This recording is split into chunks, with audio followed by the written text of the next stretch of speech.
I mean, just leave more open, more counters. Just get more priority, because it was so tough for Aki. Yes, he was under Trundle, but it was still tough for him to be facilitated in any way, shape, or form, because all his laners was pushed in. There's nothing for him to do. And look at this. Being on red side, this time they banned that Xin Zhao. They do not want the Lulu Xin Zhao combination once again, but they still banned Karma. Volibear left open, Set, Lee Sin, Nocturne, all these champions come into my mind immediately that are wide open for either team to be able to take. And it's still the same bats to come out from EDG as well, so obviously Renekton is one of those better matchups in towards the set, but he's just been perma-banned on towards LPL, obviously. Historically seen a lot of play here, so Set coming in as the first pick, and I think that's quite reasonable to do. It does leave open a lot of AP junglers to pair it up with, and I'd prefer the Diana from what we've seen recently. Rumble, with some of the changes, obviously are falling out a bit, and it seems like Diana is just a bit easier for a lot of the LPL teams to snowball with, but obviously not a bad champion, not something that's bad to pair up with, but it does leave open for EDG to pick up the Diana Set composition themselves. Yeah, I would have personally been a bigger fan of seeing Aki onto that Diana. The Rumble, while it is his second most played champion behind Xin Zhao, I think that they've had such great success when you have the Wombo combo. The Diana followed up by something else, something that can make sure they can really drive the forces home to be able to pick apart anybody, especially EDG. You have to be able to pick them apart, because now they have these tools to have that fun composition, the Lee Sin kick into the Diana, immediate moonfall on it, the Wombo combo, even a Set on top of that as well to draw everyone on top of one another. God, this top side of the map from EDG is just so damn OP. Like, this is S tier on S tier on S tier to come through. Obviously, OMG still has stuff to play for themselves with the vehicle, but it's not the same kind of setup. The movement you can get from Diana to get in towards this one, the setup there is when you gang a set line, the mixed damage, the tanking capabilities if you want to pull off a dive is just going to be absolutely huge. And now, they want to go for the Ezreal again for Abel. Still, of course, one of the most stable ADs when you're playing for the top side of the map, but this time around, they need to pinpoint the champion pool a bit further for the bot lane of EDG, and they're starting by removing the Thresh of Mako, which I think should have done ages ago in the other game as well. I agree. They make sure they understand that they have to actually hurt the bot lane. They cannot let Viper and Mako dominate them once again. This Ezreal especially is going to struggle into so many of the different picks that Viper has. He is an historic ADC. He has so many different champions that he can play to such an incredible degree that Varus is the one that still is standing out to me. Now, without that Thresh, not expecting to see the Aphelios, I'm expecting it to be something to bully Abel in lane. Yeah, but I mean, Varus is still up and available. The Lulu Cockmore is still up and available if that's what you're going to for. The Braum obviously will still be fine into as a disengaging champion as well, paired up with any ADC. And it's just the fact that EDG right now has gotten 3 huge priority picks on towards themselves, and they can still pick S tiers down towards the bottom side with the Nautilus, Varus, with the not Thresh Varus, but the Varus as well. OMG though, they are going to finalize the top side of the map here. It's going to be the Aatrox together with the Viego to kind of brawl up here in the early game, but it's still kind of hard. It's going to be interesting to see what EDG will finalize for their bot lane here. Yeah, this Aatrox Set matchup is one of skill, one that you're trying to see if you can bully and win out, but it is going to be on a knife's edge that is not necessarily easy for New to be able to beat Flandre in. Well, he could try to be able to get that early play to try to see if he can take over and lay down a kingdom in the top lane. It is going to be tricky because all across the board, you can see that EDG are trying to be able to win out in the early stages. They can win out if they can just take control of the laning phase like they always do. Okay, Hylia start to come in here as a bit of disengage, still fine. You can knock some of them away and keep them knocked up in a group scenario, but you need to snowball your solo lanes as OMG here, because if you just don't go even in towards the composition of EDG, they only want to do one thing. they want to dive your backline, and they want to jump in as 5, because they're capable of doing that. On the other side of OMG, you have the Ezreal that's obviously going to be able to poke down a bit, but if no one is there to make sure he's going to get to that point of the game, if no one is there to make sure the Aatrox stays even and is still an annoying frontliner together with the Viego, it's just going to go south real quick. It is. Even with the potential for OMG to have a lot of their champions do well with 2 items. We've seen this kind of composition before that struggles into a composition that either pokes them or, in this case, dives them over and over again. Rinse and repeat, trying to make sure that no matter what, OMG won't even be able to get to that power spike, the items that they need, like you said, to snowball out of control. It just might not happen if they are not the ones making the proactive plays initially. Yeah, I completely agree with you. This game is going to be all about proactivity, at least for this side of OMG. EDG, honestly, they're quite happy about letting the bot lane scale in towards each other. That's usually what we've seen historically with the Kai'Sa going in towards the Ezreal as well. The idea is that Ezreal doesn't do much in the laning phase. Often you pick him so the support can roam around. You know what? That's perfect. We'll just pick a scaling AD carry into it. So he'll, as soon as we get out of laning phase, she'll have more impact, and that's what you've gone for as well. EDG here, just like this is patch 11.12 in that composition right now. That it is. They have pretty much drafted to a T when it comes to what this patch has, the power that it enables all of these champions, and they want to exert that power onto the Rift in Game 2 over OMG to slap them back, teach them a lesson, and tell them that they do not belong at the top. The top belongs purely to EDG. And once again, there is still obviously potential from the side of OMG. They do have some pick potential with the Alistar, with the CC can get out of Cream. Cream? Ooh, he was needs playing to be a bit careful as well. There. He was looking a little risky there, but he is going to be safe. He is just constantly trying to see if he can utilize that Blade of the Ruined King, poking out at anyone who might be in the brush, but nobody's there. Now he's called for the reinforcements. Cold, Abel are both here trying to see if they can escape.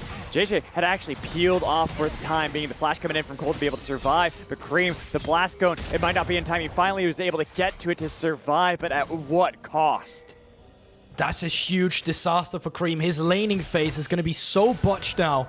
Viper and Mako even healing off towards Abel. Oh man, Abel having to flash. Finally, a summoner spent on the side of the spot lane. They got the one out of Cold, but now out of Abel. And look at Flandre. Every lane of EDG is exerting full control over OMG. New now, he has to be so cautious facing off against this set.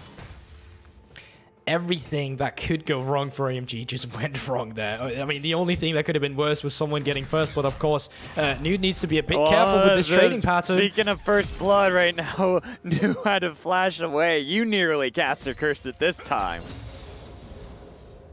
I mean, I genuinely thought New was just going to die there. He went very greedy going up on towards this one. Creams had to TP back already. And he didn't even TP with all of his HP because he had to TP quickly, or else he was going to lose too much XP from this one as well. EDG from the get-go is just accelerating all the pressure they can on the map, and it's coming individually from their own agency. It is. That's 2 TPs now for OMG used just to get back into lane, just so they're not hemorrhaging that much against EDG. But you can see Flandre says, all right, New, you're back in lane. Welcome. Welcome to the Brawl Club, the Fight Club top lane. All he's ever going to look to do is deny anything New might be able to pick up. Here's the problem, though. If any of these laners die, they don't have TP. They're going to be losing so much. Speaking of that, Cream just wanted to escape. Going to be the follow-up with the Sonic Wave coming in from Scout to force off Cream. Wait a minute, he's continuing this. He knows there's no flash, and oh, there it is. He will be able to get over the wall just barely. Yeah, and he was able to do that. Meanwhile, that happened. Mako was actually tanking that minion wave you see right now to make sure that Scout was not going to lose anything whatsoever. Really nice coming out from Mako. And that also means Cream. Not only did he lose his flash and had to back, he's losing so many resources in the mid lane at the same time. Remember, no TP. And up towards the top side of the map, JJ is looking for New with no summoners either. This whole time, JJ's just been able to clear out his jungle without any worries, without any problems, and now finally being able to show up somewhere. It's the top lane, flashing away from the Eternal Chain so they can pick up first blood and gift it over this jungler. And there we go. Really easy pickings coming through from that one. And there's nothing for him new to do here. He's just no summoners, nothing to go for. It's all ending. And now, with no TP being up for him either, he's not going to be able to pick up this wave. No, this draft, they drafted the Aatrox as the skill answer into set, hoping that it was going to be on to new, knowing how to play this Aatrox into this matchup, and it has gone horribly for OMG. He is so far behind, even if it's only an assist for Flandre. He doesn't care. He gave gold to the AP damage, their Diana, to make sure that JJ is going to be completely out of control. Yeah, that's the thing. Now, Scout did just TP back a couple of minutes ago and did get forced out fairly low, but with him being able to reset on an even wave state, he should be able to pick up his first item going in towards this one. And I'd love to compare the items between him and Cream when it finally happens, because Cream right now, obviously only sitting on the Doran's together with the Cole, while Scout, he's got 1600 in the inventory and still hasn't backed just yet. So this is actually what is a little curious for me with OMG. The fact that that call pickup for Cream, they're trying to see if they can get these items still. They understand that this early game, these first few minutes, have been absolutely miserable for them. Yet if they can somehow get this ability to hold on, if they just don't die too much, if that first death in the top lane is the only one they suffer, they will have an ability when they get these item spikes to contend against EDG. Here's the thing though, that first step shouldn't be the last either, just due to the fact that it's still going to be 1 minute at least before that flash is up and available. The minion wave is pushing through, so Flandre, yes, it's a big minion wave, but he could freeze it right here. He could just force a play onto New. Oh, no. He doesn't have flash, doesn't have world ender, and that's damage in from JJ and Flandre in tandem is an easy second kill. And I pity him. I really do. There's not much you can do in that situation. Set here, together with the Diana, there's a reason this composition is picked so often. Because it's just so potent together with how easy the setup is. That's what you're lacking right now for OMG, and we talked about it. Their composition, they need to snowball, because they're just going to get out-scaled already by the EDG team comp. They have so many S-tier champions in their composition. This is where, as an OMG fan, even though I'm an EDG fan as well, it's like watching my two children fight, but I want it to be close. I want this game to be back and forth, but here it just looks like EDG, they understand how OMG want to play at all times, and they're able to get everything they ever could want out of every play. Yeah, even when they're screwing up a little bit, like not hitting the Crescent Strike or the kick there, they're still losing out on the side of OMG. Cream, forced to back once again, had to use the Heartbreaker to get out. Doesn't have TP, is going to lose another wave. And it's all these small margins that keep stacking up as well for this side of EG to get them these leads. They're getting leads even if they're not getting kills. And sometimes that's what's the making of a best team, a great team, a successful team, is even if you don't get the kills, you know how to play from there. You force out Cream, so you get more control for Scout. You can rotate around. You can get control of the river like they've had at this moment to make sure they can always secure every objective away and strangle the life out of OMG. And that's the thing, and they're going to be looking for it now with appears to be Yaki's first roam. We can see Cream on the minimap as well is in picture now and is moving up as well. Let's see if they can pull off a dive against Flandre. Isn't that familiar? That sounds like something we saw last game. A 2v1 situation that Flandre was able to turn around immediately from there. I'm glad that OMG peel back off there because Flandre just isn't the target. They're trying to look for a blue buff instead, but I think even then, if you stay around, you're not going to be winning. Oh, speaking of winning bot lane, there's a big fight happening back and forth. The level 8 came in for the side of OMG. They're getting a lot of damage back onto Viper. Viper's got to be careful. Try to see if they can turn it back around on a Mako. They've got Mystic Shot after Mystic Shot. They got the knock-up combo, but the turret, it turns it around. Viper's able to get the kill onto Cold, and Abel, he can't do anything from here. Nothing's going right for them. Even when it's looking to be good down in that 2v2, the overextension comes through, and I can't help but feel bad for them, you know? Obviously, EDG's draft is already superior. It's easier to play it out, but the fact that the small margins like this is happening as well, it's... oh no.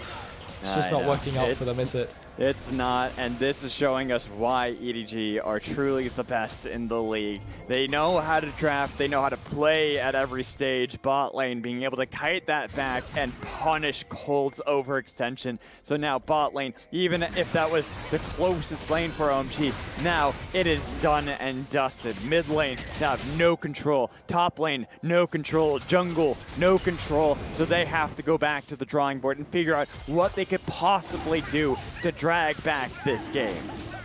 Well, it looks like at least they're going to be getting a Drake for themselves while Jeju is busy taking over the Rift Herald.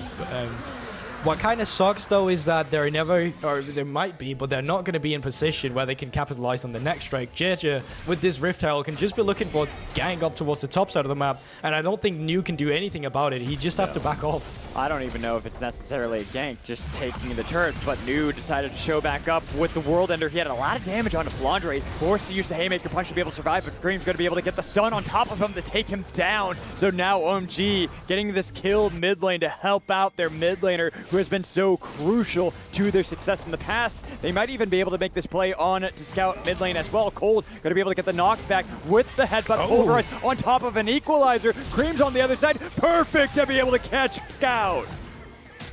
And here we go, all of a sudden OMG remains competitive. They're using a lot of resources to make this work, but Abel's still going to be able to pick up farm here unless he's getting dived by Mako and Viper, which I don't think they can do. There's a lot of members coming in here as well. This is a big turnaround for OMG, even if it's pittance, even if it's so minor and so small. Any gold that they could possibly gain and gather for Aki, for Cream, is going to allow them to get this game back. And if they can continue to make these plays punish EDG, there is that possibility that they can actually pass them in terms of items so they can actually be able to scale up into this game. 100%, and you know, 11 minutes into the game, only 2k behind. We've seen a lot worse. Rift Elder will get dropped down towards the mid lane. I don't think they'll be able to open it up just yet. It's actually going to come close. That's just gone. Three members of EDG, just having Scout, Flandre, and JJ both, well, all three of them be able to wail away on that structure was enough to make sure they could secure that turret, and that is going to open up a lot for EDG. It most definitely is. We talk about mid lane turret being the first outer turret opened up so many times. It just allows you to get so much pressure in the mid lane. You can push up further, which is going to allow you to move in further to the top side of the jungle, still have a safe path out, and the same is said for the bot side of the map, obviously. So now you can start pinching down these outer turrets. Now you can start looking for dives in the side lanes where you're able to push in the mid lane and then just move up. And you can see they adapt with this as well, with Flandre now moving into the mid lane, him being the facilitator, pushing in the mid lane, and then he can be the one moving out to a side lane. And here it seems that from that play, EDG was a small little stumble with these kills picked up by OMG. They have moved back to control the jungle, control everything that OMG might hold near and dear. But they can still keep the game state a bit even. At least they should just be looking to not handshake any of the fights that's coming through from EDG right now. Because, yeah, they started getting a bit ahead, but I don't think as OMG right now that you're winning unless you've got a man advantage. And that's what's making this game so hard for them right now. Beforehand, they were able to capitalize on a dive due to there being a TP coming through from Cream. But right now, your TP is down. Right now, your mid lane is being pushed in. And right now, the pressure is on OMG due to EDG just having so much more on the map right now. So mid lane pushed in, let's see where Flandre goes. Looks like he's going to be looking for the top side of the map here. Good look to be able to go for yet another dive on to Nu. He has the World Ender available, but here are a lot of big spikes for EDG. You can see that they're getting a lot of these mythics completed, and they're wanting to be able to find some sort of play to kill off members like Nu, who are fairly squishy and fairly easy to execute, even underneath the turret. It might be turned around, nice Haymaker shield, but Aki, perfect placement to be able to make it a 1-for-1. you 100% take those. If you can trade even, that's perfectly fine in this case scenario. You just want to be able to chase shutdown. You just want to be able to stay relevant. And EDG not making a play with Georgia there. Had he been up there, it should have been a clear-cut case for sure. But he is around this Drake area. Drake is spawning in 1 minute. And with Georgia not having shown on the map, it's hard for Able to walk up on the next minion wave unless there's someone else to keep him to safety. Just because of how strong this Diana is right now. Yeah, but Diana is going to be the biggest worry for OMG, which makes me wonder that if OMG are able to find JJ out of position, be able to punish this, could that be a way for them to now take control of their jungle and push back? Because take a look at this replay, Aki's actually a fair distance away. Yeah, but I feel like the problem here is that you're creating a play where you want to move the pressure up after having pressure in the mid lane, but you're not coming up here with your jungler, where it's way easier to respond if you're OMG here. You already cleared the bot side of the map. You didn't have the proper vision from EDG right now that you get from having mid lane already taken down. It feels like EDG are rushing some of these plays. You could have pushed in mid, could have used it for vision, could have waited for Georgia to clear his bot side of the map to wait him to be up there for the top side as well. It's not like the wave state is going to change just because that OMG backs off a little bit, because you're still very much ahead. You're still the one dictating the pace of the game. Right, and that's where I'm feeling like OMG, if they were able to continually exploit EDG, maybe just making these small, minute mistakes, just not positioning, not bringing up enough members, they might be able to drag back more and more of these leads, because you can see the call is finished for Cream. Wow, Viper, oh man. Viper is just, he's on another level. Yeah, I guess he just found that solo kill out of nowhere. Once Cream shows topside of the map, there's nothing stopping them from keep pushing this bot lane in further. You can see already in the mid lane, Flandre making the call to just shove it up. After that, he could be moving down towards this bottom side of the map where they could be looking for a dive, but he's actually just going to go look for Cream instead. Yeah, he wants to be able to get the kill there while Scout... Oh, what? Oh, jeez, what happened?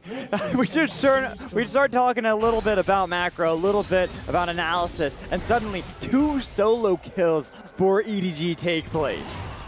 Yeah, we talk about how Scout doesn't have the highest kill participation of all the mid laners in the league. Well, it's easy when, you know, people are just finding solo kills instead. So Solo Bolo's coming in for a few of EDG's members here. They pick up the Drake, they pick up the bot lane turret, they pick up the top side turret, and now all outer turrets are gone. Rift Hell is up for the taking as well. And yeah, Viper, it's just a straight up solo kill. He just ults onto it. And that damage in from him too. Far more than I was expecting. Here we go. The solo kill from Scout on the new. It's just they just know that they're far ahead. Yeah, I mean, there's not much to analyze. It's just normal combos coming through. But as you said, like, they're just so far ahead. Everything is connecting, and when the members of OMG, especially Aki, are so busy trying to just, you know, put bandages of all sides of the map, some other places are going to be left open, and they are going to be that weak side. Going for a solo kill, though, that's just EDG styling on them. It is. This game went suddenly from a 3,000 to 6,000, make it even more. Cream trying to be able to get away, but this is what you wanted to see. They brought JJ in, and now they can execute a clean dive. Yeah, the comms was probably, we need to stop trolling a bit here, guys, after going for so many dives where you trade even, and once the Drake come through, once the outer turret has fallen, once this Rift Hell is going down, I mean, there should be nothing stopping them from trying to reenact what we saw in Game 1, where you just see them go for these instantaneous fight with all their backline right now, and they can go for it. You see how fed they are in the item department. They can skirmish basically everything. This game was close for a moment. It seemed like EDG were starting to lose control, but they never did. Even with that equalizer, it nearly just tickles the members of EDG. They've got Flandre looking to see if they can kill Aki underneath the tower with Scout, but they've got all this damage on top of Cream. He cannot escape from them. The kick coming in. Scout wants to be able to pick up Abel on the other side, while Nu is taking so much control away from the team. But Scout, he knows now they have to turn around so Viper can continue to pad that KDA. And with this, they still have the Rift Hell. They can either just go for the reset, or they can just look up and up the mid lane turret. And it looks like that is what they're going to be doing. They keep the pressure up here, EDG and OMG. They're not able to get a single step in towards this game. No, they can't. And now JJ just killed Abel. He can't catch a break, can he? It's the fact that you're looking at EDG right now. And one thing is that their players are some of the best there is in the entire league. But it's also the fact that they're sitting on the best champions you can on this patch as well. This draft that they have acquired for themselves is absolutely insane. And the fact that they're not losing this skirmish, where they're all just caught in between each other. Mako's stuck in the equalizer. The fight is insanely split with Scout in the background. Flandre going down towards the top side. I can't imagine how OMG are just not picking up kills. They're just so far behind. And EDG is just doing an amazing job at splitting them up. They just have no damage because how far behind they are. It's not really fair at this point. And then you fast forward, Abel, he thinks he's safe. He's like, all right, it's fine. I'm Ezreal, right? I can get away from this. And Jay's just like, nah. Let me teach you a lesson. It's just so unfair, though. JJ didn't even hit the Crescent Strike there, but he still gets onto them. He gets it onto the minion wave, gets the ultimate, and I guess that's just all there is to it.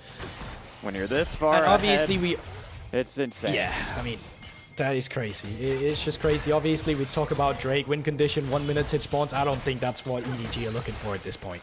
No, but they are looking instead to just win. They want to be able to get another victory just as quickly as last game. They got the 22 minutes and 6 seconds to beat, and right now they're pushing in. Sure, they're not able to crack that inhibitor nearly as quickly as they did in game 1, but they are so far ahead. They have another 10,000 gold lead as we just crest the 20-minute mark, so they decide immediately to take the Baron with just 3 members.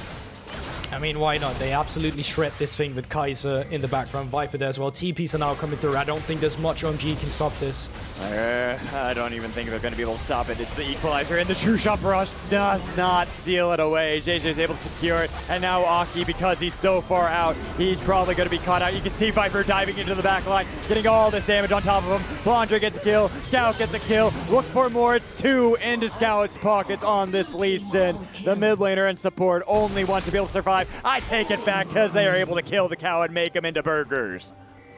Game 1 finished in 22 minutes. They can still speedrun this one. OMG, any percent speedrun to come through from EDG here and make it an even faster one. If they could do this in less than 1 minute. I think they're going to. It's been absolutely insane that you're watching a Series 1 in less than an hour from EDG. Well, look at Cream. Cream's putting up a valiant fight at the end, but really it's just a fight at the end because we know that EDG are going to claim victory in a 2-0. They get their revenge from having lost just the other day. They want to make sure that they can show everyone why we've been praising them throughout the summer split. We won't get the speedrun done, all completed here. Not Rather, yet. it will take longer than the first game, but we're 21 minutes into the game. Baron has just been picked up. It was a close one, kinda. But JJ had that one all under control with the smite coming through on 600 HP. And here we just kind of see how a good backline composition works. Like, it's so easy for Viper to join whichever fight he plays just due to there being so much setup on every lane. Scout can kick, JJ can hold, Flandre can just face breaker. It's so easy to facilitate all of each other here on this team as EDG has drafted themselves. This is the typical EDG. Even if it's not the S tier champions on a patch, they just play so damn well. Each one of them understands their strengths, their weaknesses, when they can play, what they can do, and making sure that they can force this team that has been doing so well, that has been surprising many, and show everyone why it's not a surprise that EDG are able to wipe the floor with them. We said it ourselves, OMG, they really needed to snowball this one, but EDG, as you said, they want to be the best team in the league. They want to finalize that first position with a win over OMG. Yeah, they are still mad about that loss against Top eSports. This could have been their undefeated split had it not been for that tough series. The 40-minute games in both of game 1 and 2 here. Pretty much having both these games that could have taken place as opposed to just the one against Top eSports, and now they dive underneath the inhibitor turrets. They've got everything that they can pick apart OMG. They've got no damage on OMG. Nobody to really be able to fight back, and even with an inhibitor turret to try to be able to defend them, they take out Cold and New simultaneously, with only Cream being the sole survivor once again. He tries to see if he can do anything, but it is game. It is set. It is match for EDG to reign supreme in the LPL and force back this new team and say, this is not your place, this is ours. And there you go, that is just the best team we have in LPL at the moment. EDG putting themselves up there, and in less than an hour in combined game time for this first performance. That is just crazy from EMG. Going up against OMG, as we talked about, are looking good on their